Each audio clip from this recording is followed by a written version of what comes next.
మేడ్చల్ జిల్లా గాజుల రామారంలో హైడ్రా కూల్చివేతలకు సంబంధించి పెద్ద వివాదం నడుస్తోంది. దానికి సంబంధించిన బ్రేకింగ్ న్యూస్ చూస్తున్నాము. ఆ కూల్చివేతలపై నిరసనలు వ్యక్తమవుతున్నాయి. బాధితులకు అండగా ఎమ్మెల్సీ కవిత ఆ ప్రాంతంలో పర్యటిస్తున్నారు.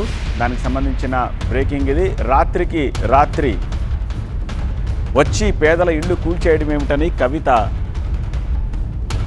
క్వశ్చన్ చేస్తున్నారు. సెలవు రోజు చెప్పా పెట్టకుండా పేదల ఇళ్లు తొలగించారని, పేదలకు ప్రత్యామ్నాయం చూపించకుండా కూల్చివేతలు కొనసాగిస్తూ ఉంటే అడ్డుకుంటామంటూ కవిత చెప్తున్నారు. కవిత గతంలో స్టేట్ ఫైనాన్స్ కార్పొరేషన్ కేటాయించిన భూముల చుట్టూ కంచె వేసి ఉంటే అసలు కబ్జా ప్రస్తావనే ఉండకపోయేదని చెప్పేసి అంటున్నారు.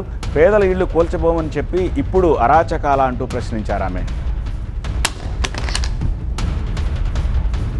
ఉండట్లే కదా ఉండడానికి ఒక చిన్న ఇల్లే కదా. ఆ ఉన్న ఇల్లు పోతే మేము ఎలా ఉండాలి? మా పిల్లల్ని వేసుకొని రోడ్డు మీద మేము భయపడితే పరిష్కారం అవుతుందా? నేనేమంటున్నా, పరిష్కారం కోసమే కొట్లాడదాం. కబ్జా ఎక్కడదండి? కబ్జా ఎవరు చేసిరు? అరికెప్పుడు గాంధీ గారు చేసిరు 12 ఎకరాలు.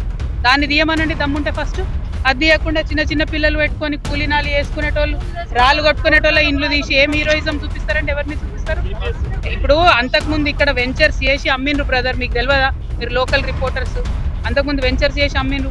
కొంతమంది డబ్బులు ఇచ్చి కొనుక్కున్నటువంటివి ఉన్నాయి. 5 లక్షలు 6 లక్షలు కట్టి రూములు కొనుక్కున్నారు. అంటే నేను అనేది ఏంటంటే ప్రభుత్వం ఫేర్గా ఉండాలి. ఏ ప్రభుత్వంలో కబ్జా జరిగినా కూడా తప్పే ఫస్ట్ ఆఫ్ ఆల్. కానీ కబ్జా పేదవాళ్ళదే కనబడుతుందా? పెద్దోళ్ళది కనబడదా? ఎకరాలు మింగింది కనబడదా? నేను అనేది ఏంటంటే అవి కక్కించండి మీరు, మీకు దమ్ముంటే. అవి పక్కన పెట్టి పేదవాళ్ళ ఇళ్ళ మీద పడి జులుం చేస్తామంటే చూసుకుంటూ ఊరుకునేటోళ్ళు లేరు.